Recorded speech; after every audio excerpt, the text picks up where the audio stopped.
untuk kita semuanya. Berbahagia sekali pada pagi hari ini kita bisa melanjutkan Bintek yang kedua, yaitu tentang pengelolaan pembelajaran jarak jauh. Yang Bintek sebelumnya kita sudah mengenalkan tentang kurikulum darurat, sehingga nanti kita bisa melengkapi informasi yang datang dari Kemdikbud terkait dengan penanggulangan penyebaran COVID-19 di Indonesia, khususnya di Kabupaten Wonosobo. Yang kami hormati Bapak Kepala Bidang Pengembangan Kurikulum dan Pengendalian Mutu Dinas Pendidikan Kabupaten Wonosobo, Bapak Ibu fasilitator yang hari ini mengikuti Bintek yang kedua ini, Bapak Ibu peserta perwakilan gugus yang terdiri dari guru kelas tinggi, guru kelas 4, 5, 6 yang kami hormati. Izinkanlah kami mengawali kegiatan Bintek ini untuk mengantarkan acara pembukaan. Bapak Ibu yang kami hormati, acara pembukaan nanti akan diawali dengan menyanyikan lagu Kebangsaan Indonesia Raya. Nanti dimohon semua untuk berdiri. Operator akan menyiapkan lagu. Setelah itu kita akan dengarkan bersama-sama sambutan pembinaan dan pengarahan sekaligus membuka acara Bintek pengelolaan pembelajaran jarak jauh hari ini oleh Bapak Kepala Bidang Pengembangan Kurikulum dan Pengendalian Mutu Dinas Dikora Kabupaten Wonosobo. Nah, setelah selesai nanti kita serahkan kepada fasilitator untuk melanjutkan Binteknya. Bapak Ibu yang kami hormati, marilah kita buka bersama acara pembukaan ini dengan bacaan basmalah. Kita ikuti. Bismillahirrahmanirrahim. Dan mari kita berdiri sejenak untuk menyanyikan lagu Kebangsaan Indonesia Raya. Silakan operator untuk menyiapkan. Mohon untuk berdiri semua.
Hari ini dimohon duduk kembali.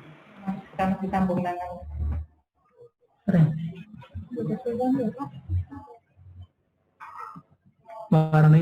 suaranya dipateni. Bapak Ibu yang kami hormati, kita lanjutkan acara berikutnya adalah sambutan pembinaan dan pengarahan dari Bapak Kepala Bidang Pengembangan Kurikulum dan Pengendalian Mutu Dinas Pendidikan Pemuda dan Olahraga Kabupaten Sobo yang akan disampaikan langsung oleh Bapak Selamat Bayi SPD MPD. Kepada Pak Selamat Bayi SPD MPD. Iya, malah nggak tak bawa.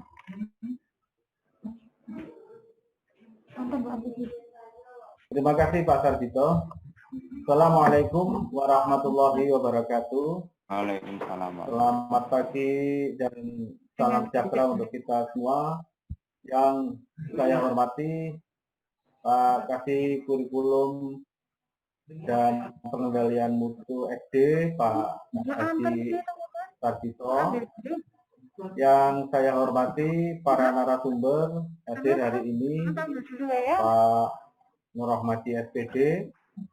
Yang saya hormati para peserta BIMTEK yang tidak bisa saya sebutkan satu persatu. Alhamdulillah, marilah kita bersyukur kepada Tuhan karena hidayah dan inayahnya kita masih diberi kesempatan sehat, tempat untuk melaksanakan tugas dan pengabdian kita sebagai abdi negara, abdi masyarakat, dan unsur aparatur negara.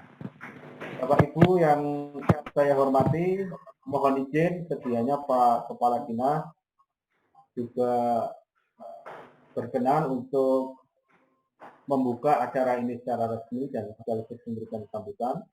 Tapi karena pada saat dan waktu yang bersamaan beliau ada kegiatan sehingga mengamanatkan dan menugaskan kepada kami untuk sekedar nanti menyampaikan beberapa isu-isu terkini dan kebijakan-kebijakan terkini mengenai pendidikan, baik secara level nasional maupun pada konteks lokal Kabupaten Wonosobo. Bapak Ibu yang saya hormati, bahwa tujuan daripada kegiatan ini adalah memberikan informasi utuh dan sebelumnya nanti ada semacam evaluasi terhadap pelaksanaan pembelajaran jarak jauh yang sudah memasuki bulan ke-8 dilaksanakan di Kabupaten Wonosobo. Tentunya banyak persoalan, banyak hambatan, banyak tantangan yang kita temukan selama 8 bulan ini. Nanti selama ini kita kupas tuntas, kita uncak betul, kita analisa, kita refleksi, sehingga kalau ada hal-hal yang harus ditambal bolong-bolongnya, insya Allah nanti untuk bisa kita perbaiki, sehingga kinerja dan pelayan kita bisa menjadi lebih baik. Output yang diharapkan dari kegiatan ini adalah Bapak Ibu sekalian nanti bisa lebih mumpuni, bisa lebih profesional, bisa lebih memuaskan publik, dalam hal ini adalah peserta didik dan orang tuanya atau masyarakat secara umum, bagaimana pelaksanaan pembelajaran jarak jauh dengan segala seluk-beluknya, dengan segala detailnya, sehingga memasuki bulan ke-9 nanti, kita berdoa semoga wabah ini segera pergi dan berlalu dari bumi ini, termasuk dari bumi Indonesia dan bumi Wonosobo. Tapi trennya perlu kita lihat bahwa Senin kemarin, menurut update data dari gugus tugas COVID-19 Kabupaten Wonosobo, angkanya sudah mencapai 1.100 orang lebih. Ini artinya secara masif, secara sangat mengikuti kegiatan ini secara baik, paripurna, konsekuen, dan benar-benar mengikuti dengan sungguh-sungguh, sehingga Bapak Ibu bisa punya ilmu dan pengalaman bagaimana mengelola pembelajaran jarak jauh, baik daring, luring maupun blended, campuran antara daring dan luring, sehingga selama ini mungkin kita sudah merasa sangat bagus di dalam melaksanakan kegiatan pembelajaran jarak jauh. Namun dengan kegiatan ini nanti kita coba analisa bersama kekurangannya di mana, kelebihannya di mana, dan apa yang harus kita lakukan. Bapak Ibu dan peserta Fintech yang saya hormati, sebelum nanti kita buka secara resmi kegiatan ini, izinkan kami menyampaikan beberapa isu dan kebijakan terkini tentang pendidikan baik dalam level nasional maupun dalam level lokal. Yang pertama, hasil evaluasi kami terhadap 163 SD dan SMP. Saya ulangi, hasil evaluasi kami terhadap 163 SD dan SMP mengenai pembelajaran jarak jauhnya, maka hasilnya alhamdulillah sudah cukup bagus. Hanya ada beberapa temuan. Temuannya adalah antara lain kita belum bisa memberikan sudah direkam ya Tante. Terus apa halo, kelihatannya halo Mas Arief, tolong Halo, ada ini. mohon peserta untuk yang mute-nya dimatikan ya. untuk bisa di Bapak Ibu, kami lanjutkan dari hasil evaluasi PJJ yang kami lakukan beserta jajaran dinas, para perwil dan pengawas, maka bisa disampaikan bahwa pada awalnya sekira bulan Juli pelaksanaan PJJ luring khususnya di sekolah dasar itu sudah sangat bagus dengan pola pendekatan daring luring. Luringnya adalah dengan home visit atau kunjungan rumah. Pada saat itu progresnya sangat bagus dan kita melihat bisa menjadi salah satu best practice-nya pembelajaran jarak jauh di seluruh Indonesia. Namun demikian, ketika gelombang kedua di pertengahan bulan Agustus ini terjadi, gelombang kedua COVID-19 ini terjadi, maka home visit itu kemudian memang dengan sangat terpaksa dihentikan.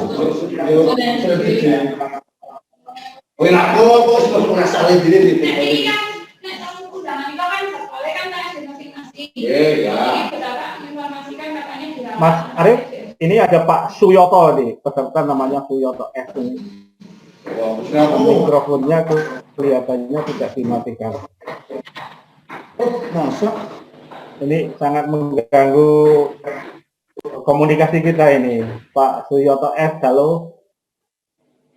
Baik, terima kasih Pak Suyoto. Bapak Ibu dan saudara-saudara yang saya hormati, kemudian sebetulnya kami Dinas Pendidikan sudah melakukan berbagai langkah dan upaya untuk menembus dan mencairkan kebosanan serta kebuntuan di dalam pembelajaran jarak jauh. Salah satunya adalah dengan persembahan sindrom prestasi yang digagas dikonsep oleh Dinas Pendidikan bekerjasama dengan Polres Wonosobo. Namun demikian pada kenyataannya masih banyak yang salah sasaran. Jadi siaran radio pendidikan yang dipersembahkan oleh Dinas Pendidikan dan Polres itu ternyata di lapangan yang mendengar bukan murid.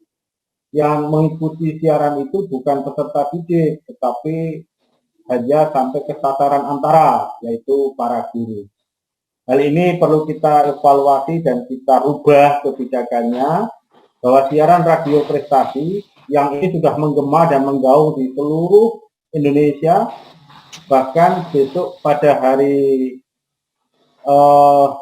Minggu kalau tidak salah tanggal 24 Oktober akan disiarkan hasil liputannya oleh Kompas TV di Kompas TV pada pukul 18.00. Bagaimana potret Wonosobo, bagaimana tampilan Wonosobo dan terobosan yang dilakukan oleh Dinas Pendidikan Wonosobo dan jajarannya di dalam mengatasi berbagai hambatan dan kebuntuan di dalam pelaksanaan PJJ. Bapak Ibu, kemudian perlu kami sampaikan juga mengenai persiapan PTM. Pembelajaran tatap muka ini sudah dirindukan, sudah sangat diinginkan oleh peserta didik dan wali murid. wali peserta didik. Namun demikian, mengingat Wonosobo hari ini statusnya adalah zona merah, maka memang kita harus bersabar. Sembari kita juga melakukan ikhtiar agar COVID-19 dari Wonosobo ini segera berakhir, segera kelar, segera sembuh kawan-kawan yang terpapar dan yang belum terpapar dan yang tidak terpapar semoga tidak terpapar. Karena itu PTM nanti konsepnya akan dilakukan secara pertama dengan simulasi dulu. Ada beberapa sekolah yang telah kami kunjungi untuk Kejajar misalnya, Pak Dito perlu kami sampaikan, Kejajar itu ada satu sekolah yang sangat bagus persiapannya untuk melaksanakan PTM yaitu SD Negeri 1 Buntu, tempatnya Pak Bambang Sujadi. Kami mengapresiasi betul. Hari Sabtu kemarin kami berkesempatan untuk hadir di sana dan melihat bagaimana persiapan dan simulasi pembelajaran tatap muka itu sudah sangat bagus. Sekolah-sekolah yang lain saya kira perlu mencontoh apa yang dilakukan oleh SD Negeri 1 Kejajar itu. SD Negeri 1 Buntu Kecamatan Kejajar. Bapak Ibu, yang ketiga perlu kami sampaikan mengenai penerapan protokol kesehatan. Penerapan protokol kesehatan di beberapa sekolah yang kami kunjungi, mereka sudah memiliki infrastrukturnya, sarana prasarananya sudah dimiliki, namun protokolnya tidak dilaksanakan secara sempurna. Misalnya, ketika ada tamu masuk ke lingkungan sekolah, tidak ditembak dulu dengan termogan, tidak diukur suhu badannya dengan termogan. Kemudian tidak dipersilakan si tamu itu tidak dikasih hand sanitizer. Kemudian duduknya juga masih berdekat-dekatan. Kemudian ada yang ketika tamu datang malah tuan rumahnya melepas maskernya.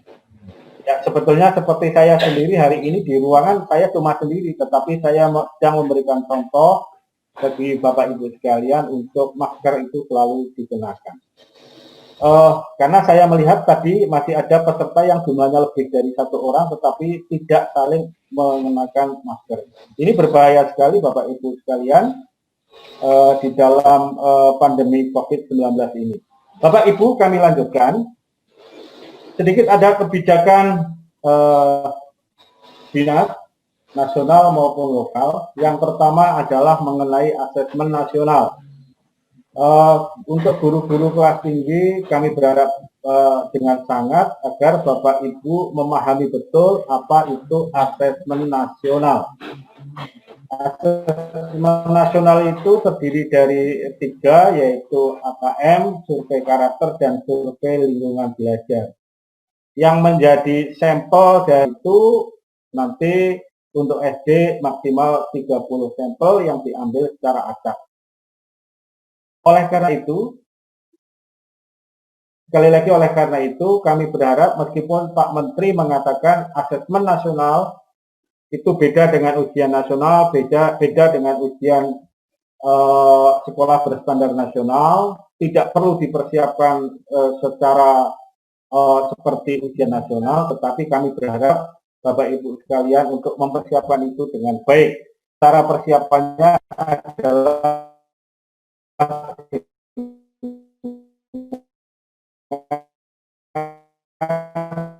selalu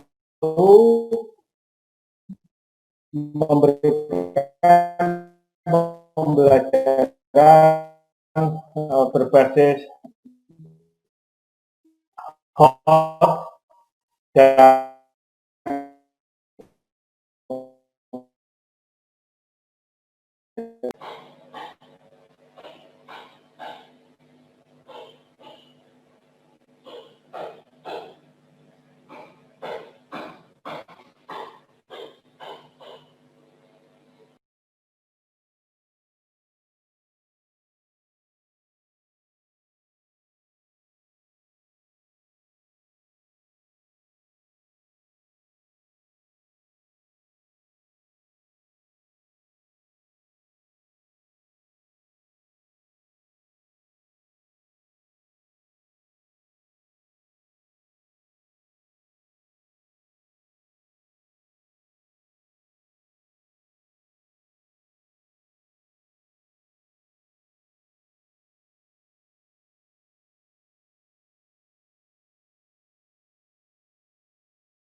Kami lanjutkan Bapak sekalian. Maaf tadi ada gangguan teknis, internet di tempat kami terputus. Kami lanjutkan Bapak Ibu sedikit lagi mengenai isu-isu terkini dan kebijakan pendidikan. MPS monggo untuk bisa dikuatkan kembali di masing-masing satuan pendidikan. Kita tahu ada beberapa prinsip MPS seperti otonomi yang kuat, peran serta masyarakat yang bagus, juga pembelajaran dengan pakem. Ini ada pakarnya, Pak Sarjito ini ahli tentang itu. Kemudian relaksasi dana BOS, Bapak Ibu sekalian. Relaksasi itu bisa diartikan sebagai pelonggaran. Jadi dana BOS memang bisa digunakan agak sedikit longgar di masa pandemi ini, tapi jangan diartikan bahwa dana BOS itu bisa dimanfaatkan sesuka hati. Ini tetap ada regulasinya. Setiap perubahan anggaran harus melalui proses DPA perubahan. Kemudian mengenai PIP, Bapak Ibu sekalian, PIP, Program Indonesia Pintar, mohon dengan sangat, PIP itu harus dipahami pengelolaannya, manajemennya, dengan regulasi yang berlaku, dengan aturan yang berlaku tentang PIP. Karena sudah terjadi di beberapa sekolah, ini menjadi temuan dari aparat penegak hukum. Jangan sampai Bapak Ibu sekalian kita berurusan dengan aparat penegak hukum terkait dengan pengelolaan keuangan sekolah termasuk keuangan PIP. Banyak laporan yang masuk ke kami. Ada PIP yang anaknya sudah sampai kelas 2 SMP tapi uang dan kartunya PIP itu belum diserahkan kepada anak. Ini sungguh sangat mengkhawatirkan Bapak Ibu sekalian. Meskipun kasus ini tidak banyak terjadi tetapi ada dan faktanya bahkan ke urusan Polres sampai ke urusan inspektorat. Monggo Bapak Ibu untuk sedikit hati-hati pada persoalan ini. Selanjutnya mengenai HOT, Bapak Ibu tadi sudah saya singgung. Kita coba dalam rangka asesmen nasional itu kita coba perbaiki model pembelajaran meskipun kita masih berada di masa pembelajaran jarak. Tapi kita coba agar anak-anak bisa lebih enjoy, lebih joyful learning, lebih menyenangkan kegiatan pembelajarannya. Terakhir Bapak Ibu mengenai shifting kerja terkait dengan peta risiko. Ada beberapa laporan, saya ulangi, ada beberapa laporan dari masyarakat, bahkan dari para pejabat yang memang memiliki otoritas dan kewenangan, laporan ke kami, ke Dinas Pendidikan, bahwa pada jam-jam sekolah, itu sekolahan dibiarkan dan dalam keadaan kosong, terkunci, tergembok. Itu tidak hanya terjadi di 1-2 SD, tapi ada beberapa SD, beberapa SMP yang seperti itu. Saya tidak perlu menyebutkan SMP mana.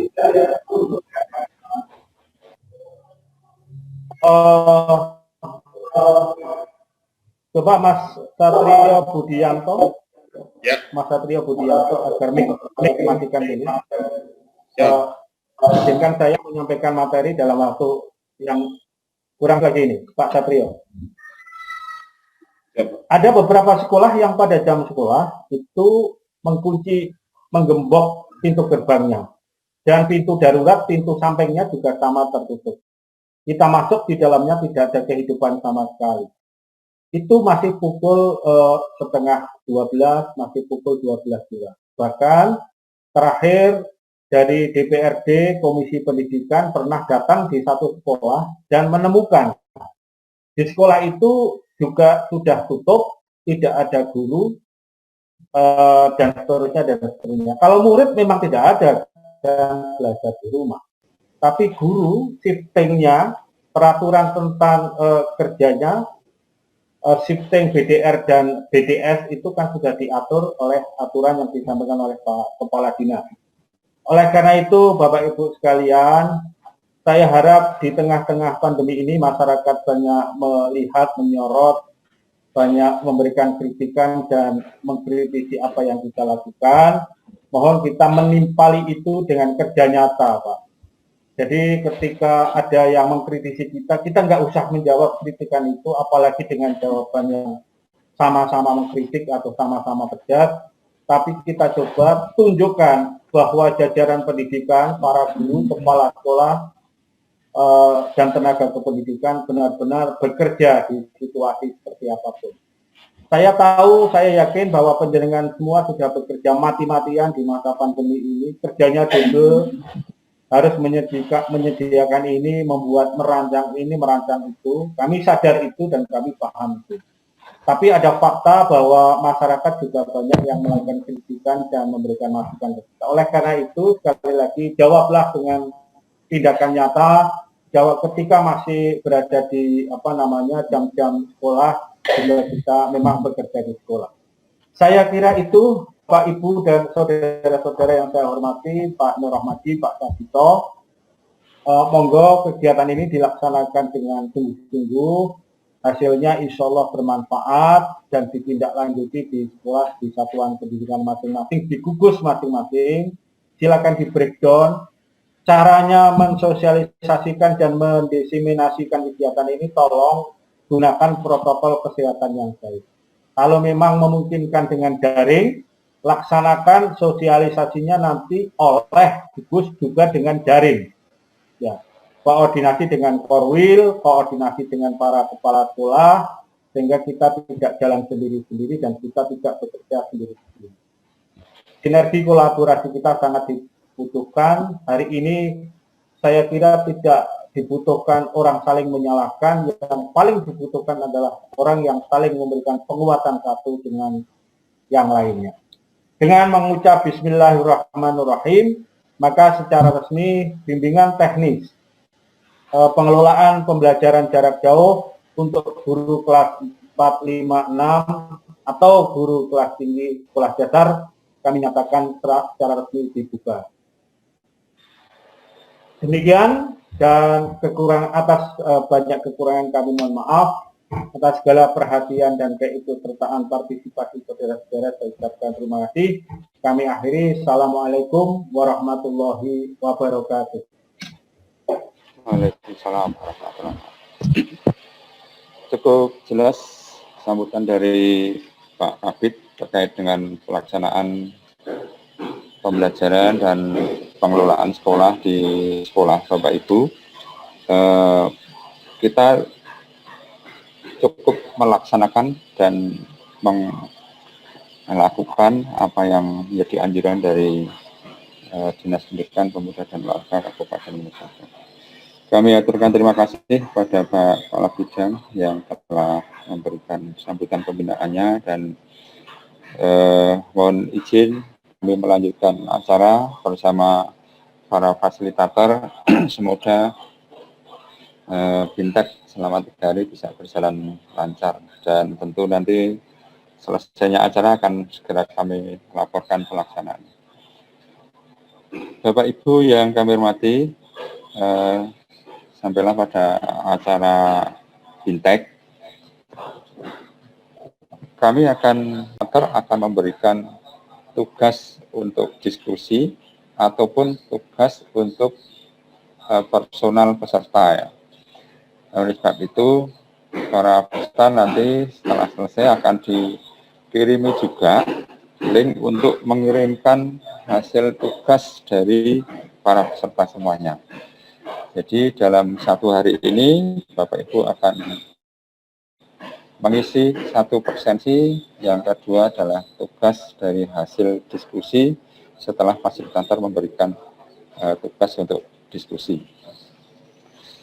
Selama mengikuti sesi, para peserta dimohon untuk mencermati, menyimak, dan mendengarkan.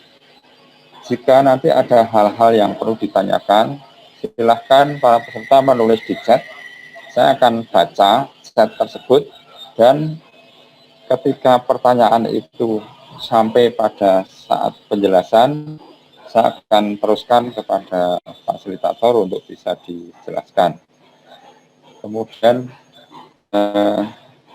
selama mengikuti ini, silahkan nanti Bapak Ibu menyiapkan alat tulis apabila ada hal-hal yang harus dicatat.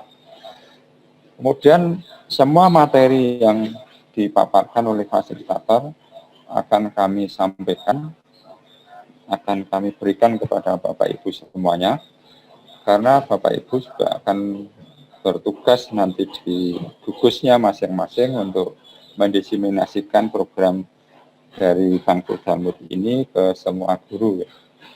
Oleh sebab itu, Bapak Ibu mohon mempersiapkan diri dan ikuti dengan seksama. Mudah-mudahan Bintek ini memberi manfaat untuk Bapak Ibu semuanya. Bintek, dan mohon waktu sejenak agar operator menyiapkan bahan paparan dan fasilitator juga menyiapkan untuk fasilitasinya.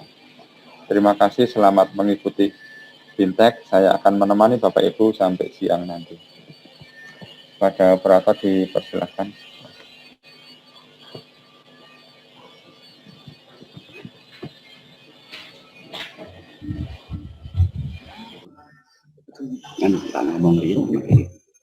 Assalamualaikum warahmatullahi wabarakatuh. Yang terhormat Bapak Kabid Bangku Dalmut Dinas Dipora Kabupaten Wonosobo, yang kami hormati Bapak Kasih Bangku Dalmut Dinas Dipora Kabupaten Wonosobo, teman-teman fasilitator yang kami hormati, dan Bapak Ibu Wali kelas 4, 5, dan 6 se-Kabupaten Wonosobo, beserta Bintek yang kami hormati yang berbahagia. Yang pertama, marilah kita tak lupa nantiasa menjadikan puji dan syukur kehadirat ilahi Rabbi Allah SWT, inayahnya kepada kita semua, sehingga kita bisa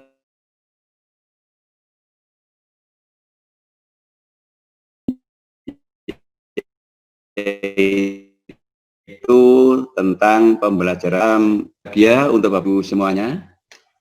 Pada kali ini kita akan melaksanakan kegiatan Bintek, yaitu pembelajaran jarak jauh. Bapak Ibu, telah kita ketahui bersama bahwa pandemi COVID-19 ini di negara kita ini ditemukan pada bulan Maret, tepatnya 2 Maret tahun 2020. Jadi 8 bulan telah berjalan, dan di bulan Maret itu ditemukan 2 orang yang terpapar COVID di negara kita. Sebenarnya COVID masuk ke Indonesia itu bulan Januari, ini berdasarkan dari penelitian Universitas Indonesia, yaitu bidang epidemiologi. Januari itu sudah masuk, tetapi kemudian merubah tatanan kehidupan, baik itu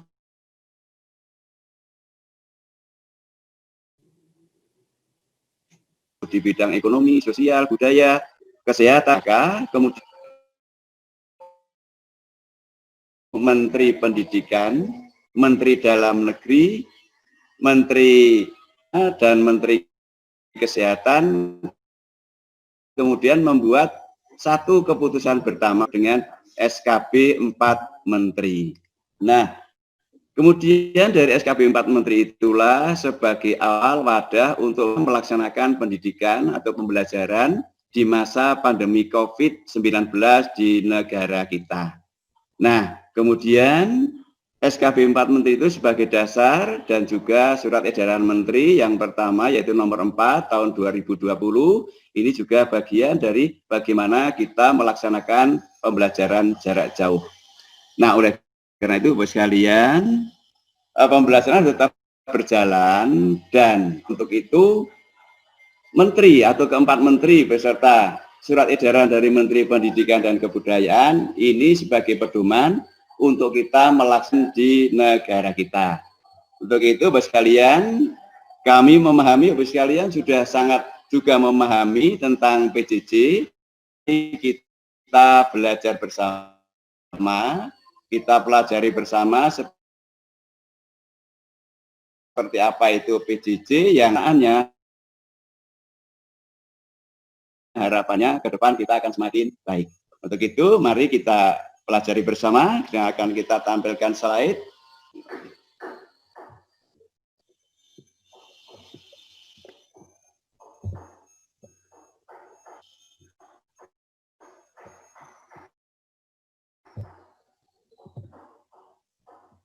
Iya.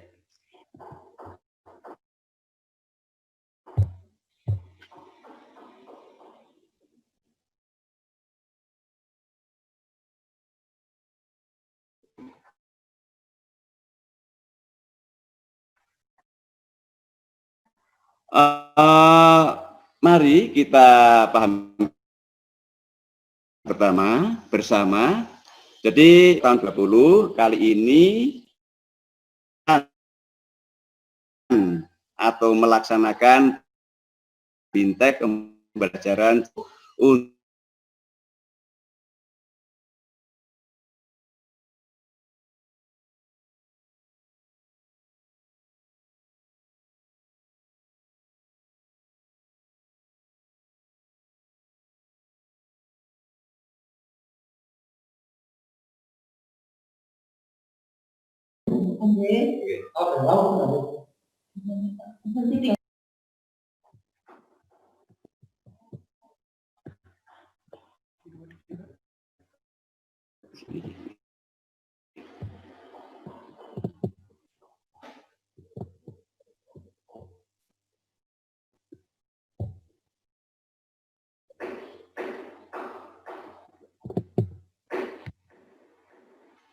mohon maaf Bapak Ibu, ada gangguan teknis dan mari kita pelajari bersama, yaitu materi bintek pembelajaran jarak jauh untuk guru kelas tinggi jenjang.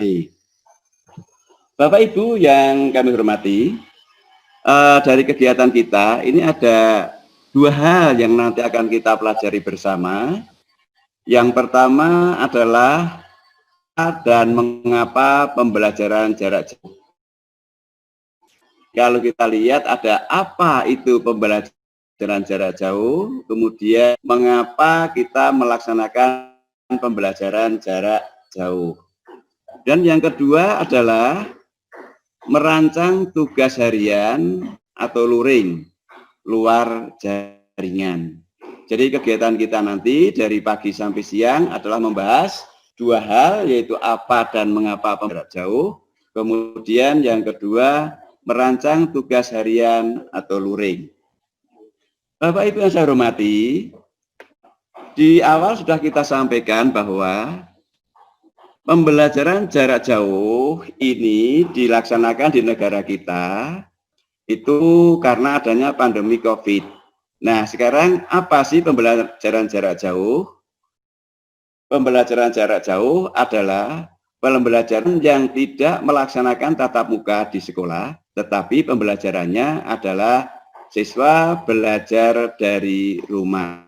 Dengan kata lain, pembelajaran PJJ adalah pembelajaran yang siswa belajar dari rumah. Nah, kemudian mengapa? Nah, ini karena Bapak Ibu, bahwa COVID-19 merubah sendi kehidupan, baik di bidang ekonomi, sosial, budaya, kesehatan, dan juga walaupun pandemi COVID tetap melanda negara kita sampai saat ini sudah berjalan, pemerintah senantiasa pembelajaran dapat terlaksana dengan baik, sehingga keluarlah SM4 Menteri, SKB 4 Menteri, dan surat edaran dari Menteri Pendidikan dan Kebudayaan. Harapannya agar ini sebagai pedoman pendidik tentunya selalu mengupdate ataupun memperhatikan apa yang ada dalam kebijakan tersebut sebagai sarana untuk kita laksanakan pembelajaran di masa pandemi ini. Bapak Ibu yang saya hormati, adapun tujuan pelaksanaan dari belajar dari rumah, yang pertama adalah memastikan pemenuhan hak peserta didik untuk mendapatkan layanan pendidikan darurat COVID-19. Jadi, walaupun pandemi COVID atau masih ada di negara kita, tetapi sekalian ada beberapa hal yang kemudian kita lakukan berdasarkan dari Surat Edaran Menteri SKB 4 sudah disampaikan Pak Kabid, bisa learning dan juga bisa menggabungkan luring. Kemudian yang tujuan yang kedua adalah melindungi warga tuan dari dampak buruk COVID-19. Jadi harapannya dengan pelaksanaan pembelajaran jarak jauh maupun gabungan, ini bagian dari melindungi baik guru, siswa, tenaga kependidikan yang lain, dan juga sebenarnya masyarakat. Sehingga untuk itu marilah Bapak sekalian, gerakan 3M, walaupun anak belajar di rumah, saat Bapak Ibu guru rawuh di sekolah, 3M tersebut tetap kita laksanakan, menjaga jarak, kemudian mencuci tangan dan memakai masker. Kemudian tujuan yang ketiga adalah mencegah penyebaran dan penularan COVID-19 dilakukan satu kegiatan yang kaitannya dengan pencegahan COVID. Kita lihat hampir di semua sekolah di depan kelas ada tempat cuci tangan, kemudian itu siswa satu masker sebagai persiapan untuk tatap muka. Ini 19 di tuan pendidikan. Pemenuhan dukungan psikososial bagi pendidik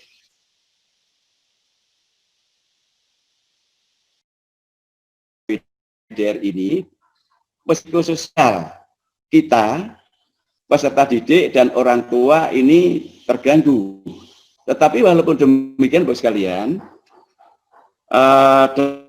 dalam kegiatan ini khususnya di bidang psikososial, yaitu perilaku seseorang individu dengan orang lain. Dengan kata lain bahwa pada dasarnya manusia itu butuh komunikasi yang satu dengan yang lain. Nah, saat pembelajaran tatap muka, maka komunikasi itu betul-betul terjadi dengan harmonis. Tetapi saat BDR, tetap kita adakan komunikasi, tapi lewat ya dari daring bisa, kemudian luring bisa, ataupun gabungan dari daring dan luring. Bapak Ibu yang saya hormati, sekarang kendala yang dihadapi guru, orang tua, dan anak selama PJJ. Bapak Ibu, ternyata kendala ini yang pertama untuk guru adalah guru kesulitan mengelola PJJ dan cenderung fokus pada penuntasan kurikulum. Jadi kalau kita lihat Bapak Ibu, betul sekali, guru luar biasa mengalami kesulitan saat mengelola PJJ. Ini semua karena keterbatasan kemampuan antara siswa yang satu dengan yang lain, orang tua, kemudian satuan pendidikan itu sendiri kaitannya dengan akses untuk melaksanakan PJJ. Di antaranya misalnya HP. Tidak semua siswa memiliki HP. Kemudian yang siswa yang punya HP, kadang HP itu penggunaannya juga berbagi dengan orang tua. Ini juga merupakan kendala. Dan juga di wilayah siswa atau di tempat tinggal siswa, sinyal juga tidak begitu bagus. Nah, ini juga bagian dari kendala yang dihadapi. Kemudian kemampuan siswa dalam mengoperasikan HP, ini juga bagian dari kendala yang dihadapi teman-teman guru. Kemudian akhirnya guru juga mengalami kesulitan dalam menyampaikan informasi saat siswa aksesnya, alatnya ini kurang maksimal, maka guru pun akan mengalami kesulitan. Oleh karena itu, saya lihat Bapak Ibu guru sudah luar biasa bagusnya, yaitu dengan Bapak Ibu home visit atau memanggil orang tuanya ke sekolah. Nah, ini satu kegiatan yang guru bisa mengatasi kesulitan itu sehingga kegiatan PJJ kemudian tetap berjalan dengan lancar. Termasuk sekarang adanya buku A dan buku B. Ini juga sangat membantu teman-teman guru dalam pelaksanaan kegiatan pembelajaran jarak jauh. Kemudian kendala yang kedua bagi guru, waktu pembelajaran berkurang sehingga guru tidak mungkin memenuhi beban jam belajar atau mengajar. Betul sekali Bapak sekalian, tidak seperti saat normal, Bapak Ibu bisa mengajar dari siang. Nah, saat ini untuk bisa mengajar pagi sampai siang, sekali lagi akses, kemudian alat dan sebagainya ini sangat-sangat menjadi kendala sehingga pembelajaran memang jamnya berkurang, bahkan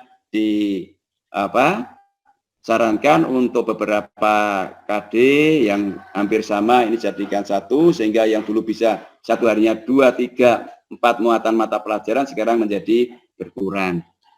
Kemudian kendala yang ketiga untuk guru adalah kesulitan komunikasi dengan orang tua sebagai mitra di rumah. Betul sekali Bapak Ibu, kami di beberapa sekolah saat datang menanyakan ternyata sekali lagi kendala akses dan peralatan atau kemampuan dari orang tua wali murid yang satu dengan yang lain berbeda. Ini memang ada yang sangat lancar karena memang akses dan alatnya cukup, tetapi ada yang mengalami kesulitan sehingga Bapak Ibu guru walaupun mengalami kesulitan, tapi saya lihat ternyata home visit, kemudian cara-cara untuk bagaimana bertemu dengan orang tua itu tetap Bapak Ibu laksanakan, dan saya lihat Bapak Ibu juga tetap melaksanakan protokol kesehatan saat komunikasi dengan orang tua. Ini satu kendala yang dihadapi guru, tapi walaupun demikian Bapak Ibu, tadi saya katakan Bapak Ibu sudah melakukan satu terobosan mencari jalan keluar untuk menghadapi kendala tersebut. Mudah-mudahan ke depan semakin bersemangat, semakin baik, sehingga PJJ semakin ke depan akan semakin berjalan dengan lancar dan baik. Kemudian yang selanjutnya Bapak Ibu, kendala bagi orang tua. Nah, ini tadi sudah di depan kita sampaikan, tidak semua orang tua mampu mendampingi anak belajar di rumah karena ada tanggung jawab lainnya. Contohnya bagi pegawai bekerja, pegawai negeri bahkan pagi sampai pukul 4. Nah, saat pembelajaran jarak jauh dilaksanakan pagi hari, tugas pagi hari, maka ini orang tua ya sulit untuk mendampingi yang orang tuanya keduanya bekerja. Misalnya banyak urusan rumah yang dikerjakan oleh orang tua. Sebenarnya walaupun demikian, urusan rumah selagi masih bisa ditunda ataupun waktunya digeser, sebenarnya mendampingi belajar anak di rumah adalah bagian dari tugas dan tanggung jawab orang tua di rumah dalam rangka mendukung pelaksanaan pembelajaran jarak jauh. Tetapi kadang orang tua di samping urusan di rumah banyak, kemudian saat mendampingi siswa materinya pun dia kurang menguasai, sehingga banyak hal yang menyebabkan kendala bagi orang tua kaitannya dengan kegiatan pembelajaran siswa di rumah. Kemudian Bapak sekalian, kendala yang kedua untuk orang tua. kesulitan orang tua dalam memahami pelajaran dan memotivasi anak saat mendampingi belajar di rumah. Di depan sudah kita sampaikan, jadi Bapak Ibu sekalian, tidak semua orang tua mampu memahami materi pelajaran. Karena latar belakang pendidikan orang tua yang tidak sama antara yang satu dengan yang lain. Sehingga ini jadi kendala bagi orang tua. Sebenarnya ingin mendampingi, tetapi saat mendampingi, materi yang dipelajari oleh siswa, yang harus dikuasai siswa, ternyata orang tua tidak mampu. Maka kadang di rumah sering terjadi antara anak dengan orang tua, kemudian terjadi salah paham. Anak ingin supaya dibantu agar bisa melaksanakan tugas atau mengerjakan tugas, tapi orang tua juga ingin sebenarnya, tetapi tidak memiliki kemampuan kaitannya dengan materi tersebut. Sehingga ini merupakan kendala bagi orang tua. Dan yang kedua, memotivasi anak.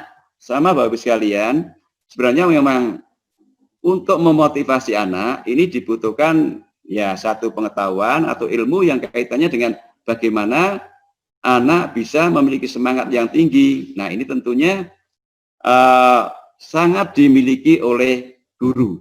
Karena sekali lagi tidak setiap orang tua memiliki kemampuan baik materi maupun memotivasi kepada anak-anaknya. Nah, sehingga di sini peran guru memang sangat vital, tidak tergantikan, maka dikatakan tugas guru sebagai profesionalisme atau tugas profesional karena memang ya tidak semua orang bisa melaksanakan kegiatan yang kaitannya dengan pembelajaran. Kemudian Bapak Ibu, untuk kendala yang selanjutnya adalah bagi siswa. Bapak Ibu, ternyata siswa itu kesulitan konsentrasi belajar dari rumah dan mengeluh beratnya penugasan soal dari guru. Bapak Ibu, ternyata setelah kita lihat di beberapa satuan pendidikan sudah bagus, tetapi kadang juga masih ada teman guru ini memberikan tugas di rumah terlalu banyak.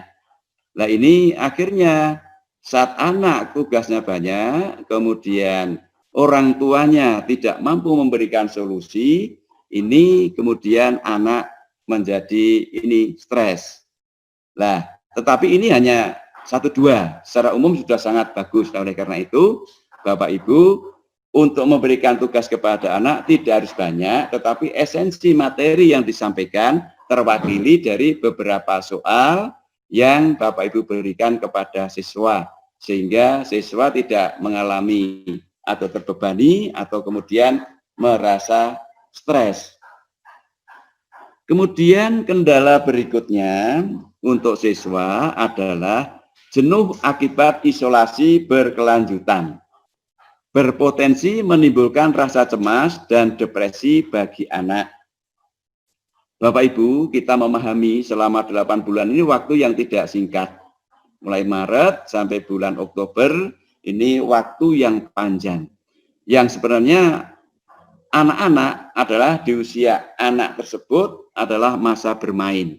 Tetapi saat ini harus berada di rumah, sehingga anak-anak betul-betul merasakan satu kejenuhan.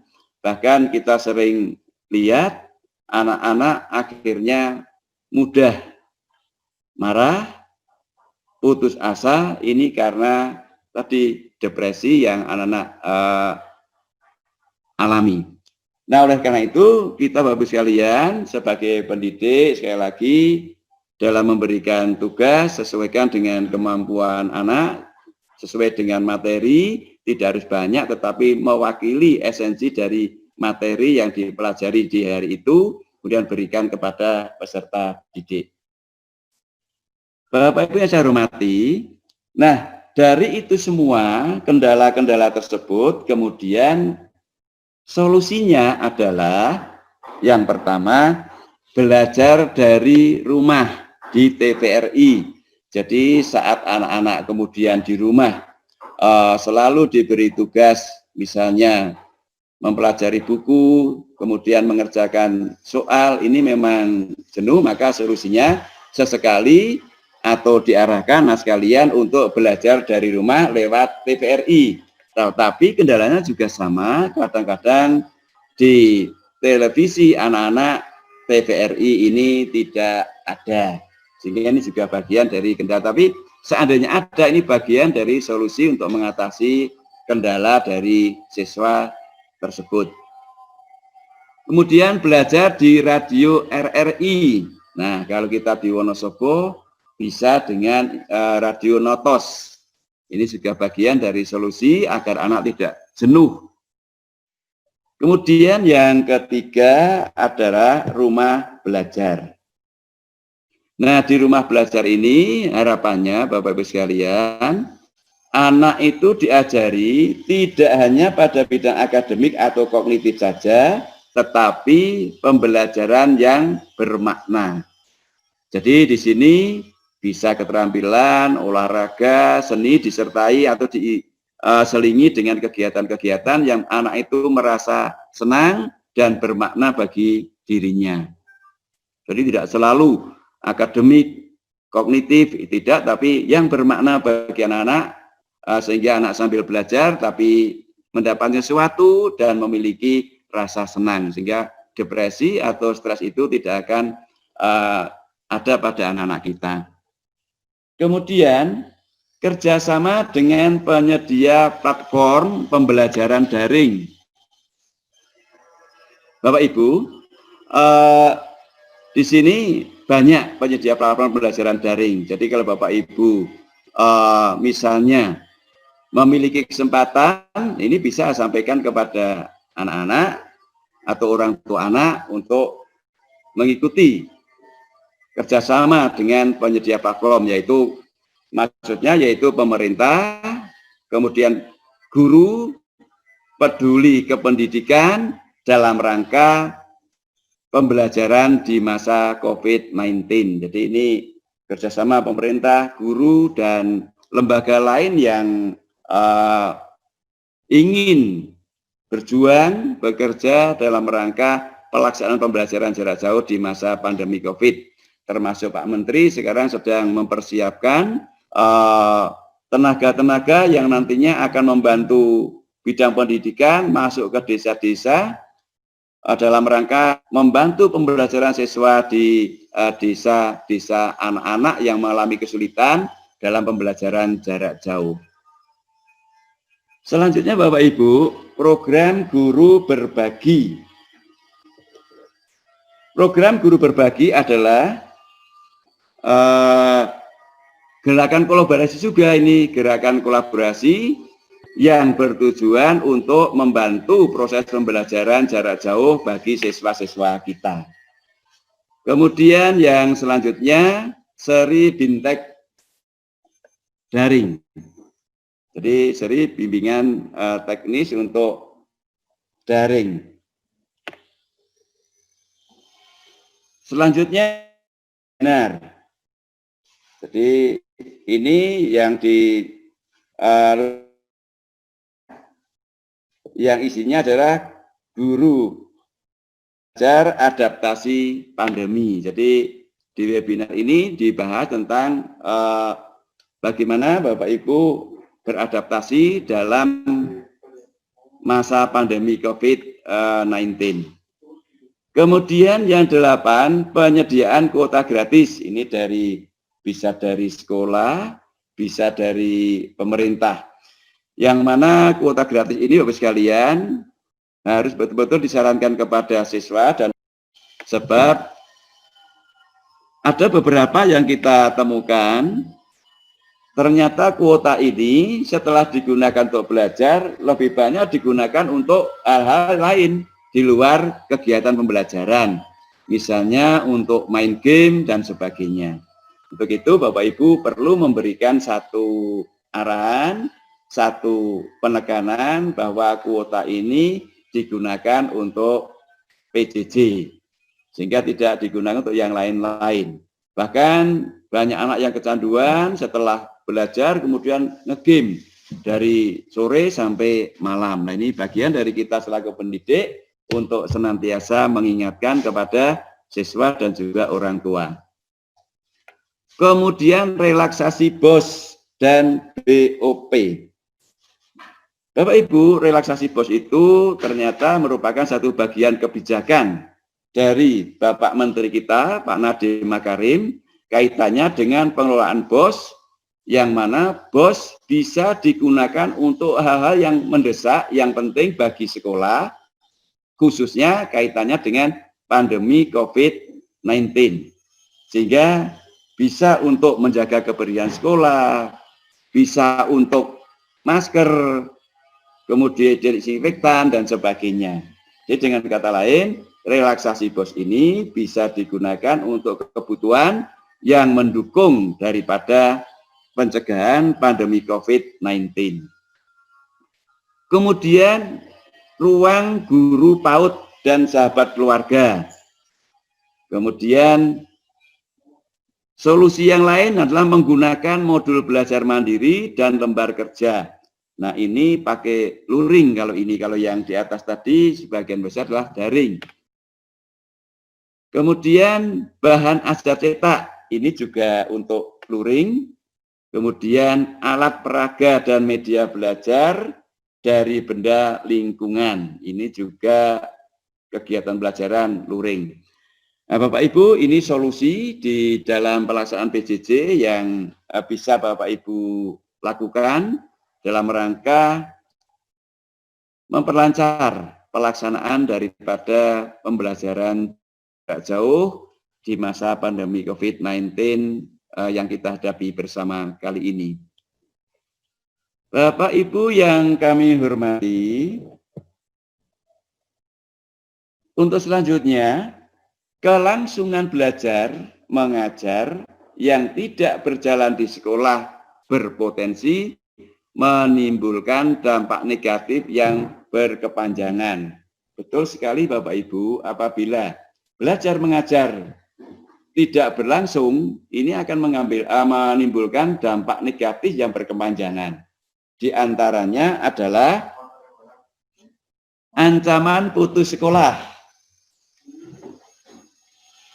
Bapak Ibu, resiko putus sekolah dikarenakan anak terpaksa bekerja untuk membantu keuangan keluarga di tengah krisis pandemi COVID-19. Ternyata ancaman yang pertama adalah putus sekolah karena anak harus bekerja.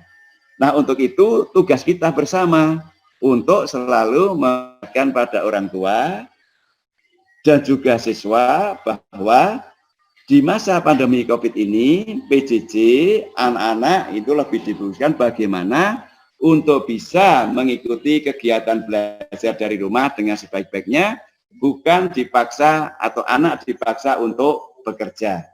Karena Bapak sekalian, kalau ini sampai terjadi, maka program pemerintah kaitannya dengan wajah Dikdas yang dicantumkan oleh pemerintah dalam Peraturan Pemerintah Republik Indonesia nomor 47 tahun 2008, ini akan mengalami satu kegagalan atau hambatan.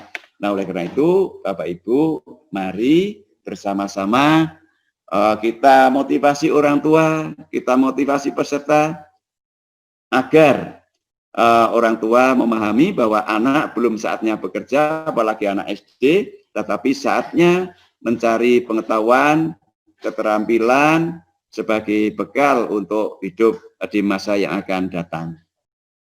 Kemudian yang kedua, ancaman daripada dampak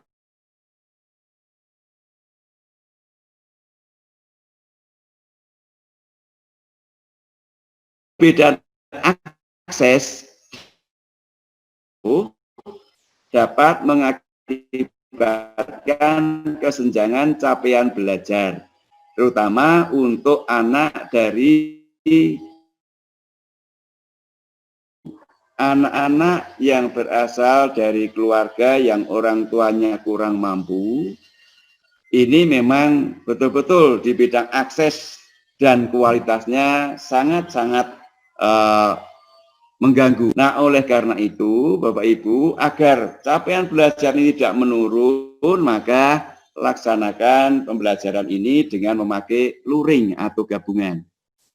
Sehingga anak-anak ini tetap terlayani, walaupun secara umum memang dalam penelitian disampaikan atau ditemukan penurunan. Tetapi begitu Bapak Ibu, kita tetap berusaha semaksimal mungkin sehingga capaian itu walaupun menurun tapi tidak kemudian menurun yang sangat drastis. Tapi ada satu hal yang bisa kita lakukan, tetap ada satu kegiatan dalam rangka memberikan kepada anak yaitu pengetahuan, keterampilan, dan sebagainya sehingga tidak mengalami penurunan yang begitu signifikan. Bapak Ibu yang kami hormati, untuk yang ketiga yaitu dampaknya adalah kekerasan pada anak dan risiko eksternal kekerasan yang tidak terdeteksi. Nah, tanpa sekolah banyak anak yang terjebak di kekerasan rumah tangga tanpa terdeteksi oleh guru. Bapak Ibu, ini sudah ada di beberapa tempat betul-betul terjadi kekerasan rumah tangga yang tidak terdeteksi oleh guru, yaitu tadi karena ada unsur kejenuhan orang tua dan siswa, ada unsur karena setiap mengerjakan tugas anak tidak bisa, kemudian menanyakan pada orang tua juga tidak menguasai materi, maka muncul friksi-friksi yang kurang bagus, yang negatif. Nah, akhirnya timbul kekerasan di dalam rumah yang dilakukan oleh orang-orang yang dewasa. Enggak mau nulis itu Sandayani gitu doang.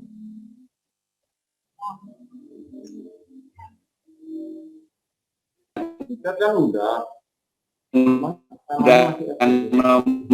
35 tahun 2013 yaitu tentang pemberian sanksi terhadap pelaku kejahatan terhadap anak yang di dalamnya adalah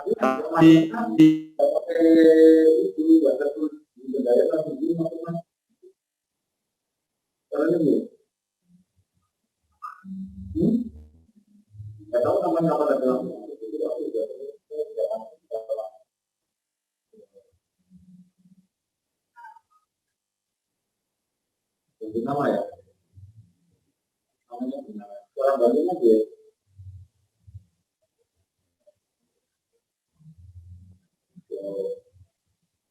Ya tepat itu aku dong itu kan boleh.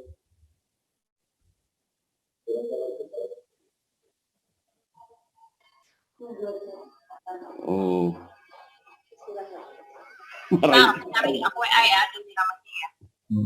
Bentar kan main metu nang kene iki lho. Oke. Mohon maaf Bapak Ibu sekalian, gangguan teknis.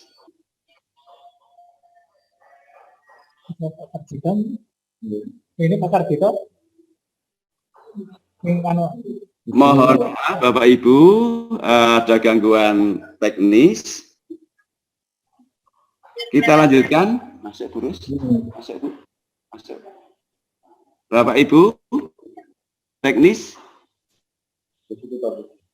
Isyarat Burus.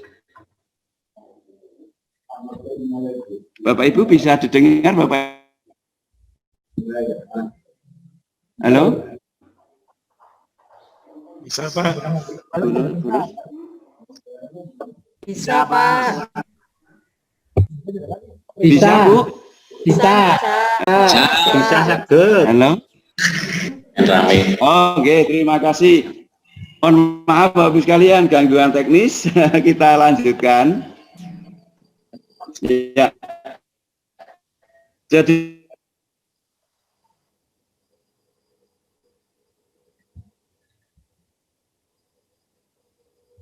Nah, pakai rongal-rongal.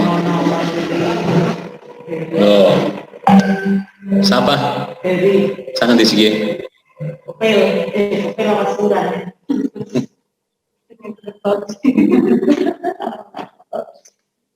Rongas malah.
Terus prinsipnya Ya, Mbak. iya, Pak.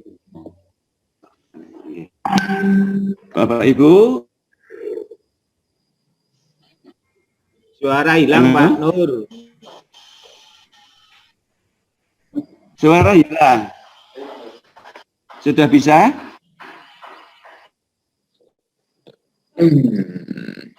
Bisa, Pak. Bisa didengar? Sampun, sampun. Bisa, Pak Cito. Maaf ini Bu sekali ya Bapak Ibu, gangguan teknis.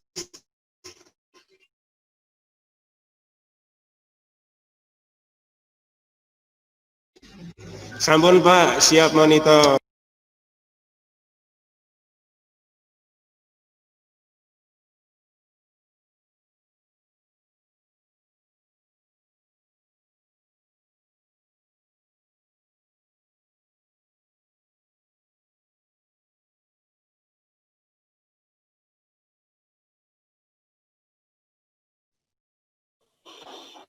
Halo?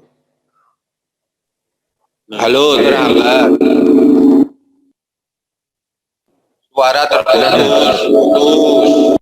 Ya Pak, mohon maaf, kita lanjut ya, ini ada gangguan. Bapak Ibu, banyak orang tua yang tidak bisa melihat apabila proses pembelajaran tidak dilakukan secara tatap muka. Bapak Ibu, padahal kalau kita lihat, Bapak Ibu sudah luar biasa dalam melaksanakan kegiatan pembelajaran jarak jauh ini. Tetapi Bapak Ibu, karena orangnya melihat bahwa di sekolah tidak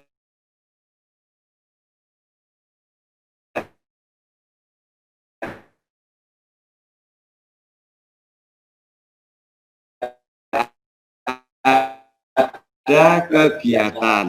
Padahal Bapak Ibu kan kegiatannya boleh mulai dari yang luar biasa, tetapi kadang orang tua pemahamnya bahwa dengan tidak ada PJJ, maka guru tidak ada aktivitas di sekolah. Nah ini sesuatu yang memang harus kita berikan satu informasi kepada orang tua saat orang tua menanyakan hal tersebut. Sehingga Bapak sekalian, persepsi orang tua akan tahu bahwa oh ternyata guru pun walaupun tidak melaksanakan pembelajaran tatap muka lewat PJJ, tapi aktivitasnya hampir sama dengan saat pembelajaran tatap muka. Kemudian yang kelima yaitu resiko learning loss. Studi menemukan bahwa pembelajaran di kelas menghasilkan pencapaian akademik yang lebih baik saat dibandingkan dengan PJJ. Betul sekali Bapak Ibu, karena apa? Coba kita lihat, kalau kita tatap muka, itu jelas ada satu proses yang dilaksanakan oleh siswa dan guru. Nah, mulai dari misalnya kita lihat pembelajarannya saintifik. Nah, di situ bagaimana anak bisa menanya, kemudian bagaimana anak bisa mencari informasi, kemudian bagaimana anak bisa mengumpulkan informasi, bagaimana anak bisa mengolah informasi, bagaimana kemudian siswa bisa berkomunikasi. Ini satu bentuk kegiatan yang luar biasa bagusnya saat kita tatap muka. itu sering melaksanakan kegiatan yang luar biasa bagus. Bagaimana mengelola kelas, ada dibuat klasika, kemudian ada dibuat kelompok, kemudian ada dibuat individu dalam pengelolaan kelasnya. Ini satu hal yang memang tidak bisa dilaksanakan saat anak-anak melaksanakan pembelajaran jarak jauh. Belum lagi komunikasinya. Komunikasi kalau di kelas kan, komunikasi yang sangat-sangat bagus. Terjadi komunikasi antara guru dengan siswa, kemudian komunikasi siswa dengan bahan ajar. Ini sesuatu yang luar biasa. Nah, tetapi dengan PJJ maka di rumah hampir kegiatannya itu anak-anak monoton. Sebenarnya bisa kreatif saat yaitu orang tua juga tahu bahwa pembelajaran ini bisa dilaksanakan, tidak harus terlalu anak justru membaca, kemudian mengerjakan, tapi ada variasi satu kegiatan yang dilakukan oleh orang tua. Tetapi sekali lagi, orang tua juga belum tentu mampu untuk hal-hal seperti yang kita lakukan di sekolah saat kita belajar tatap muka. Kemudian risiko.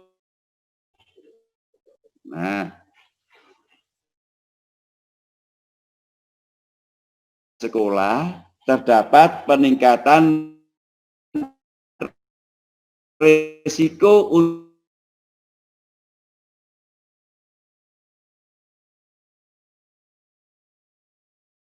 untuk pernikahan di remaja. Ya, kalau kita lihat Bapak Ibu, saat belajar dari rumah itu memang betul-betul saat orang tuanya semuanya bekerja, tidak ada yang di rumah, kemudian anak berada di rumah sendiri, padahal usianya mungkin sudah usia SMP ke atas, ini juga riskan sekali untuk pernikahan dini, kemudian anak kehamilan remaja dan sebagainya. Nah, oleh karena itu juga untuk senantiasa mengingatkan kepada orang tua dan juga komunikasi dengan siswa, memberikan motivasi agar anak-anak bisa belajar dari rumah dan mengerjakan tugas-tugas dengan sebaik hal yang bisa menyebabkan anak-anak berisiko seperti risiko eksternal tersebut. Walaupun kita paham, mesti waktu saat tidak punya alat yang memadai seperti IT, maka kita bisa lakukan saat kita punya kesempatan home visit ke rumah anak tersebut. Bapak Ibu, sekarang sampai pada prinsip kebijakan pendidikan di masa pandemi COVID-19. Jadi prinsip kebijakan pemerintah di masa pandemi COVID-19 ini adalah yang pertama, kesehatan dan keselamatan peserta didik, pendidik, tenaga kependidikan, keluarga, dan masyarakat merupakan prioritas utama dalam menetapkan kebijakan pembelajaran. Jadi Bapak Ibu, kita pahami bersama ternyata pemerintah itu di masa pandemi ini untuk bidang kesehatan dan keselamatan kita semua ini menjadi prioritas utama. Maka tadi di awal disampaikan Pak Kabid, di minggu-minggu ini memang monitoring yang kaitannya dengan pelaksanaan PJJ, kemudian juga melihat data-data kesiapan untuk melaksanakan pembelajaran tatap muka apabila sudah ada surat ataupun ada kesempatan untuk kita melaksanakan pembelajaran tatap muka. Dan hasil pantauan itu betul sekali Bapak sekalian, sekolah-sekolah sudah mulai mempersiapkan sekolahnya dalam rangka menjaga kesehatan dan keselamatan seandainya tatap muka. Tapi di kebijakan awal ini, pemerintah di masa pandemi sebelum penjalan tatap muka, kesehatan kita semua, yaitu peserta didik, tenaga kependidikan, prioritas utama. Kemudian prinsip kebijakan yang kedua, tumbuh kembang peserta didik, kondisi psikososial juga menjadi pertimbangan dalam pemenuhan layanan pendidikan selama masa pandemi COVID-19. Nah, jadi sekali lagi Bapak sekalian, di sini tumbuh kembang. Jadi anak-anak di rumah sebenarnya bisa diberi satu kegiatan berupa aktivitas, baik itu maksudnya tidak hanya berupa akademik dan kognitif saja, tapi bisa kemudian olahraga dan juga di bidang kondisi psikososial, yaitu kejiwaan individu anak itu bergantung juga hubungannya dengan orang lain. Nah, oleh karena itu, Bapak Ibu, saat di rumah anak-anak bisa komunikasi dengan orang tua, bisa komunikasi dengan saudaranya, ini juga mengurangi daripada ini psikososial yang kurang maksimal. Dengan kata lain, hubungannya dengan orang lain tidak kemudian hilang. Nah, tetapi kalau kemudian komunikasi di rumah tangga kurang, kemudian dengan luar kurang, ini mengalami satu gangguan. Kemudian Bapak Ibu, nah sekarang upaya mengantisipasi konsekuensi PJJ, pemerintah mengimplementasikan 2 kebijakan baru. Nah sekarang antisipasi dari konsekuensi PJJ, ada 2 kebijakan yang dilakukan oleh pemerintah. Yang pertama, perluasan tatap muka untuk zona kuning. Sekali lagi, perluasan pembelajaran tatap muka untuk pembelajaran tatap diperbolehkan untuk semua jenjang yang berada di zona kuning. Bapak Ibu, walaupun demikian di sini diperbolehkan, tetapi kita juga harus, tadi ada syarat, sekolah mempersiapkan semua sarana prasarana kaitannya dengan pencegahan COVID-19. Kemudian ada surat dari pemerintah daerah, kemudian surat dari kepala sekolah, surat dari tua, surat dari komite. Sehingga apa yang kita lakukan sekarang adalah walaupun misalnya daerah kita ada di zona kuning, maka tatap muka tetap harus menunggu kebijakan dari pemerintah setempat, baik itu dari pemerintah daerah, gugus tugas, kemudian dilengkapi dengan tadi sarana di sekolah yang kaitannya dengan pencegahan COVID, kemudian surat dari orang tua, surat dari kepala sekolah, surat dari komite sekolah. Nah Bapak Ibu, zona hijau kenapa diperbolehkan? Itu karena zona hijau adalah wilayah yang tidak terinfeksi COVID-19. Jadi zona hijau adalah zona yang tidak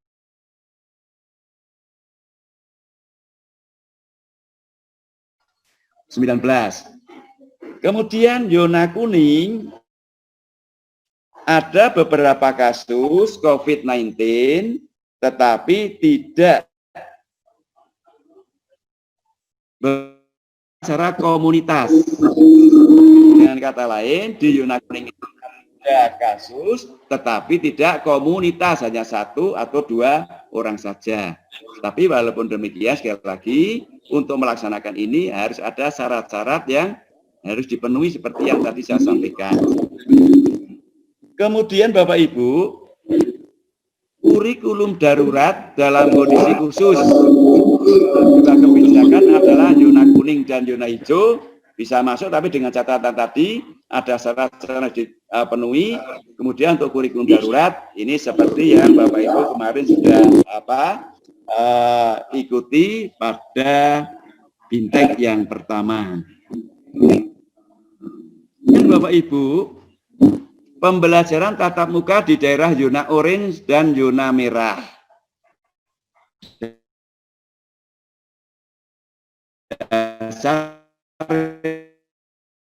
Revisi dari SKB 4 Menteri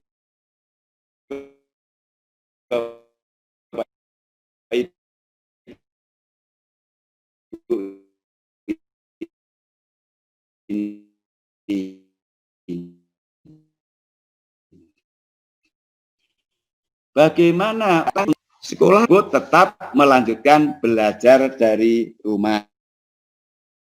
Jadi zona orange adalah daerah yang berdekatan dengan zona merah, sedangkan zona merah adalah ada kasus berupa klaster, komunitas, dan terus meningkat orang yang terkena COVID-19. Ini di zona orange dan zona merah, maka kesimpulannya tetap belajar dari rumah. Nah, sekarang Bapak Ibu, penentuan zonasi. Selain zona hijau, satuan pendidikan di zona kuning dapat diperbolehkan, ini dapat diperbolehkan untuk melakukan pembelajaran tatap muka dengan pertimbangan risiko kesehatan yang tidak berbeda jauh dengan zona hijau, tetapi sekali lagi saya dipenuhi. Kemudian yang berikutnya, zona hijau dan kuning tidak dapat melakukan tatap muka tanpa persetujuan Pemda atau kantor wilayah dan kepala sekolah. Ini jelas sekali Bapak Ibu. Dan zona kuning tidak dapat melakukan tatap muka tanpa ada persetujuan pemerintah daerah, kepala sekolah. Bahkan di syarat untuk bisa tatap muka diantaranya harus ada surat kesediaan dari orang tua, keterangan dari komite sekolah, dan surat keterangan dari kepala sekolah. Nah, saat ini sudah dipenuhi, bisa melaksanakan pembelajaran tatap muka di satuan pendidikan.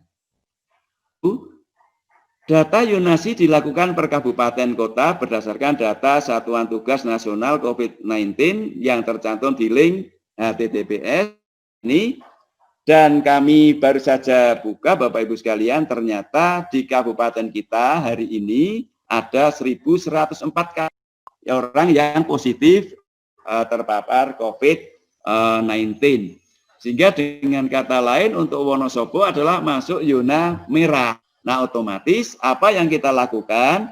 Yang kita lakukan adalah tetap berusaha sekolah, yaitu mempersiapkan hal-hal yang kaitannya dengan nanti persiapan untuk tatap muka. Nah, karena apa? Ada kemungkinan di setiap kabupaten atau di beberapa kabupaten ada simulasi. Maksudnya bahwa ada sekolah yang nanti sebagai contoh untuk kegiatan tatap, tetapi harus memenuhi syarat-syarat yang begitu banyak. Di antaranya tadi orang tuanya memperbolehkan, ada surat keterangan dari kepala sekolah, surat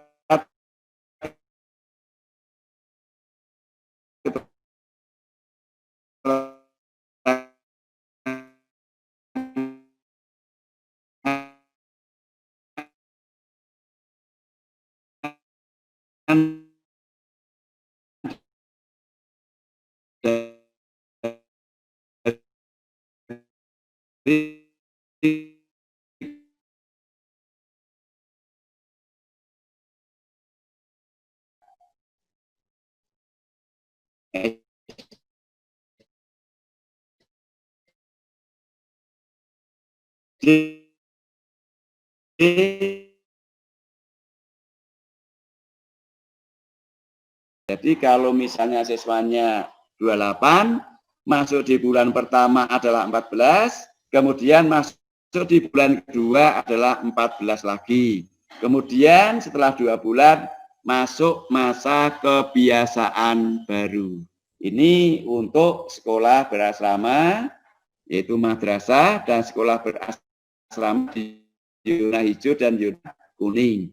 Untuk siswa 1 sampai 100 peserta didik. Kemudian untuk siswa yang lebih dari 100, Bapak Ibu, lah ini bulan pertama itu 25%, kemudian bulan kedua 50%, bulan ketiga 75%, dan bulan keempat 100%. Dengan kata lain, bulan pertama kalau misalnya siswanya 100, masuk 25 siswa.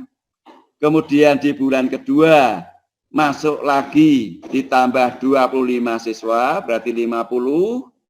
Kemudian masuk di bulan ketiga ditambah 25 siswa lagi, menjadi 75 siswa atau 75%. Kemudian bulan keempat ditambah 20.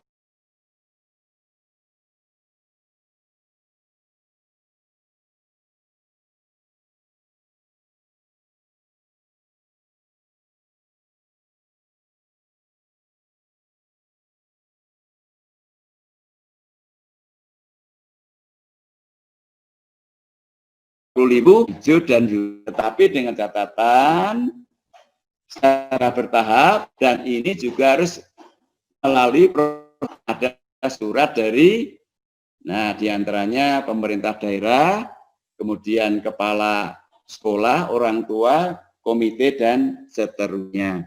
Ini untuk sekolah madrasah dan sekolah yang berasrama. Kemudian Bapak Ibu, perguruan tinggi SMK semua Yuna dapat melakukan pembelajaran praktik dengan menerapkan protokol kesehatan ketat. Saya ulangi lagi, perguruan tinggi SMK di semua Yuna dapat melakukan pembelajaran praktik dengan menerapkan protokol kesehatan ketat. Dengan pertimbangan bahwa pembelajaran praktik adalah keahlian inti SMK, pelaksanaan pembelajarannya praktik, mata pelajaran produktif bagi peserta didik, SMK diperbolehkan di semua Yuna dengan wajib menerapkan protokol kesehatan. Dengan kata lain, Bapak sekalian, ini untuk perguruan tinggi SMK dapat melaksanakan pembelajaran praktik, bukan tatap muka keseluruhan, tapi praktik keahlian inti, yang pelaksanaan pembelajaran itu tetap melaksanakan yaitu protokol kesehatan. Ini untuk SMK dan perguruan tinggi. Kemudian Bapak Ibu, nah sama seperti surat keputusan bersama sebelumnya, pembelajaran tatap muka dilakukan sesuai dengan mengikuti protokol kesehatan. Jadi SKB Menteri yang pertama itu tahun 2020 bulan Juni keluar, kemudian SKB Menteri yang kedua adalah 7 Agustus 2020. Intinya sama bahwa pembelajaran tatap muka dilakukan sesuai dengan mengikuti protokol kesehatan, dengan catatan tadi syarat prosedurnya sudah kemudian pembelajaran tatap muka di satuan pendidikan yang memenuhi kesiapan dilaksanakan secara bertahap, diawali dengan masa 2 bulan. Jadi masa transisi, pembelajaran tatap muka selama 2 bulan, jika aman dilanjutkan dengan masa kebiasaan baru. Jadi masa pandemi COVID, kemudian dilaksanakan masa transisi selama 2 bulan, aman, maka dilanjutkan dengan masa kebiasaan baru. Ini dasar dari surat keputusan bersama 4 menteri. Kemudian Bapak Ibu, ini penjelasannya. Untuk zona merah, zona oranye, zona kuning, zona hijau. Bapak Ibu, ini zonanya. Kemudian perihal. Di sini masa transisi 2 bulan pertama. Waktu memulai, nah sekarang penjelasannya, SMA, SMK, MA, MAK, SMP, MTS, paling cepat bulan Juli 2020, walaupun pelaksanaannya sampai saat ini belum. Karena memang situasi kondisi belum memungkinkan, maka apa yang harus kita lakukan? Pembelajaran tetap kita laksanakan dengan PJJ, kemudian sambil menunggu kebijakan dari pemerintah. Tapi dengan kita mempersiapkan tadi syarat-syarat untuk pembelajaran tatap muka, diantaranya termogan dan sebagainya. Itu dipersiapkan dengan sebaik-baiknya. Kemudian paling cepat bagi kita sekarang SD, MI, dan SLB adalah bulan Agustus 2020. Nah, kita sekarang sudah bulan Oktober. Nah, kita tunggu nanti seperti apa perkembangan dari COVID ini, dan juga kita tunggu kebijakan yang diambil oleh pemerintah. Kita ikuti nanti kebijakannya. Kemudian PAUD paling cepat bulan Oktober. Jadi kalau SMA, SMK, SMP, itu paling cepat bulan Juli, kemudian SDMI, LB paling cepat Agustus, sedang itu bulan Oktober 2020. Bapak Ibu, kondisi kelas yang kita persiapkan agar nanti bisa melaksanakan kegiatan dengan baik.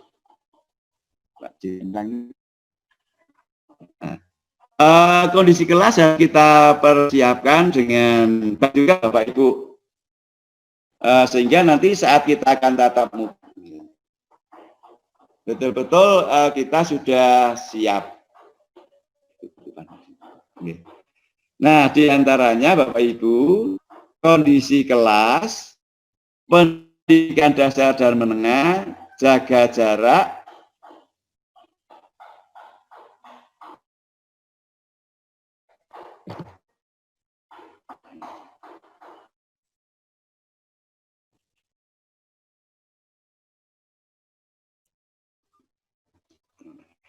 saya ulangi kembali, kondisi kelas, pendidikan dasar dan menengah, jaga jarak minimal 1,5 meter, jadi 1,5 meter. Antar siswa itu jaraknya 1,5 meter. Dan maksimal yang masuk adalah 18 peserta didik per kelas. Jadi dengan kata lain adalah 1,5 meter. Kalau nanti kita akan mempersiapkan untuk pembelajaran tatap muka, kemudian saat siswanya itu jumlahnya 28, maka yang masuk adalah 14. Tapi saat siswanya 36, yang masuk adalah 18. Dengan kata lain, Bapak Ibu, separuh dari jumlah siswa. Kemudian sama, jaga jarak 1,5 meter dan maksimal 5 peserta didik per kelas. Dengan standar 5 sampai 8 peserta didik per kelas. Kemudian untuk PAUD, jaga jarak minimal sama 1,5 meter dan maksimal 5 peserta didik per kelas, standar 15 peserta didik dalam satu kelas.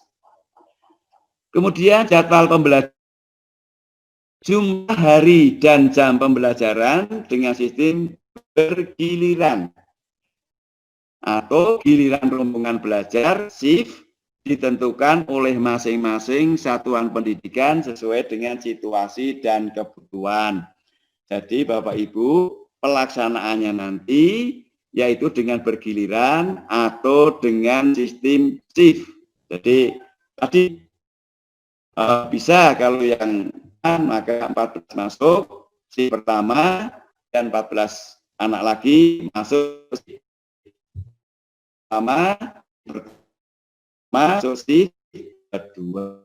Ini di sini diatur tentang jadian berapa bagaimana masuk, yaitu diantaranya dengan menggunakan giliran shift.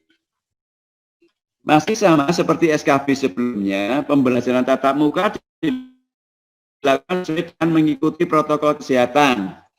Pembelajaran tatap muka di satuan pendidikan yang memenuhi kesiapan, jadi satuan pendidikan yang telah memenuhi kesiapan,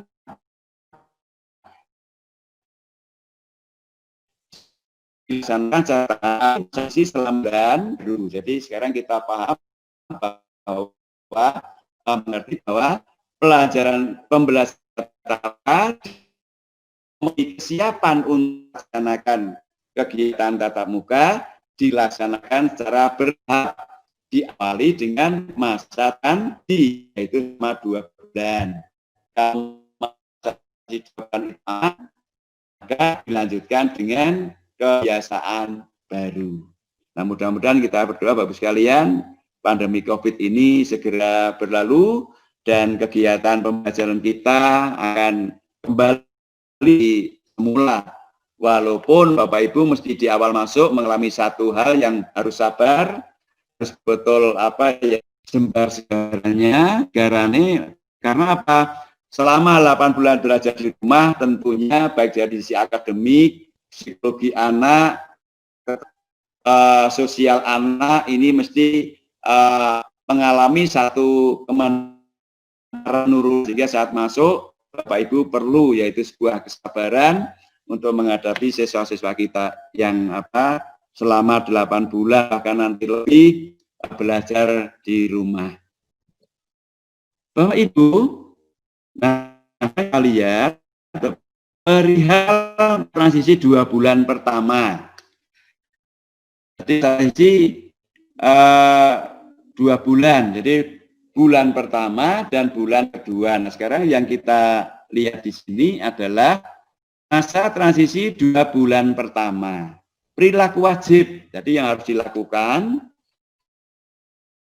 siswa menggunakan masker kain non medis 3 lapis atau 2 lapis yang di dalamnya diisi itu dengan baik, serta digantikan selama 4 jam atau sudah lembab. Ini syarat yang pertama. Kemudian yang kedua, mencuci tangan pakai sabun atau hand sanitizer. Jadi pertama menggunakan masker, kedua cuci tangan. Kemudian yang ketiga adalah menjaga jarak minimal 1,5 meter atau 1,5 meter dan tidak melakukan kontak fisik. Maka di sini hindari kerumunan supaya tidak terjadi kontak fisik. Kemudian kondisi medis warga sekolah. Nah, sekarang ini perilaku wajib bagi siapapun. Kemudian kondisi medis warga sekolah, bagi warga sekolah. Pertama, sehat dan jika mengidap komorbid dalam kondisi terkontrol. Nah, KORDA penyakit penyerta, Bapak Ibu. Jadi kadang-kadang kita tidak tahu apakah anak itu punya penyakit penyerta atau tidak. Nah, oleh karena itu sekalian yang bisa kita lakukan adalah tadi secara ya Bapak Ibu memahami kondisi anak, misalnya kalau ada anak yang kondisinya kurang sehat, nah ini harus segera kita ketahui. Kemudian Bapak sekalian, tidak memiliki gejala COVID-19 termasuk pada orang yang serumah dengan peserta didik dan pendidik. Jadi kita usahakan, kita berusaha agar warga sekolah itu tidak ada yang memiliki gejala COVID-19 termasuk orang yang serumah dengan peserta didik dan pendidik. Ini kondisi medis warga sekolah yang harus dipenuhi. Yang pertama, sehat jika mengidap komorbid dalam kondisi terkontrol, maksudnya ada penyakit penyerta. Kalau memang kemudian dia benar-benar kurang sehat, ya lebih baik. Kemudian ini termasuk kalau misalnya harus tatap muka, ya tentunya tidak diizinkan untuk tetap PDR. Kemudian tidak memiliki gejala COVID-19 termasuk pada orang yang serumah dengan peserta didik dan pendidik. Nah, ini kita tentunya alat yang kita gunakan ya rapid dan swab. Kalau itu ada mungkin sekolah punya termogan, ini bagian juga dari salah satu yang kita bisa lakukan untuk melihat secara dini gejala COVID tersebut. Kemudian perihal kantin. Kan tidak diperbolehkan, Bapak Ibu, si bulan pertama ini kantin tidak diperbolehkan untuk dibuka. Dan kata lain, kantin untuk sementara ditutup dan sekolah tidak menyediakan jajan untuk sekolah. Kemudian si bulan tidak diperbolehkan ekstra apapun. atau kegiatan olahraga apapun di masa transisi yang bulan pertama, seandainya nanti kita sudah mulai ke masa transisi, ini olahraga dan ekstrakurikuler tidak diperbolehkan. Kemudian kegiatan selain kegiatan belajar mengajar atau KBM, tidak diperbolehkan ada kegiatan selain KBM. Contoh yang tidak diperbolehkan, orang tua menunggui siswa di sekolah. Jadi nanti saat kita sudah mulai masa transisi bulan pertama, ini orang tua setelah mengantar tidak boleh menunggui, tapi diminta untuk segera pulang ke rumah masing-masing, ke tempat kerja kalau dia kerja. Siswa pun ternyata dilarang untuk istirahat di kelas karena mungkin satu kelas buat shift. Kalau berkumpul jadi satu di halaman, maka akan menjadi ini sangat berpotensi untuk menyebarkan COVID-19 atau COVID-19. Oleh karena itu, istirahat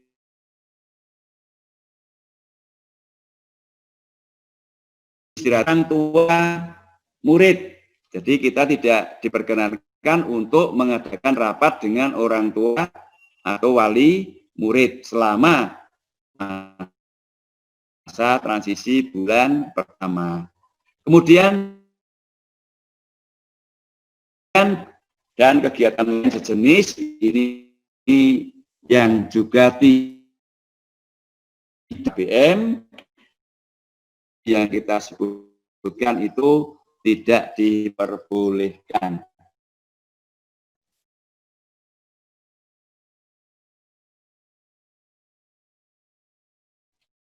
Sekolah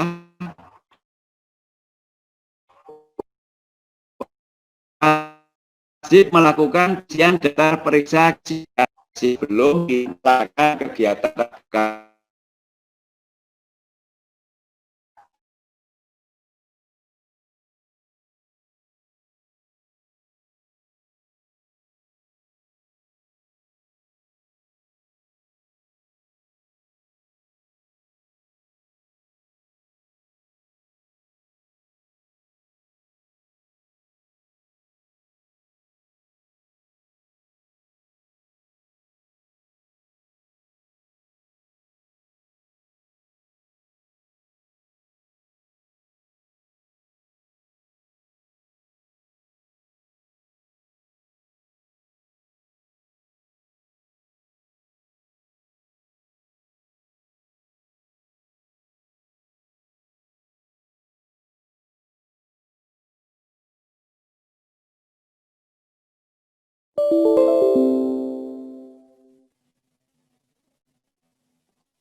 Halo, halo. Macet lagi. Nanti jelas itu Pak. Macet lagi. Macet. Dur sini tak macet bulan ini. Oke Pak. Halo Pak Dirman.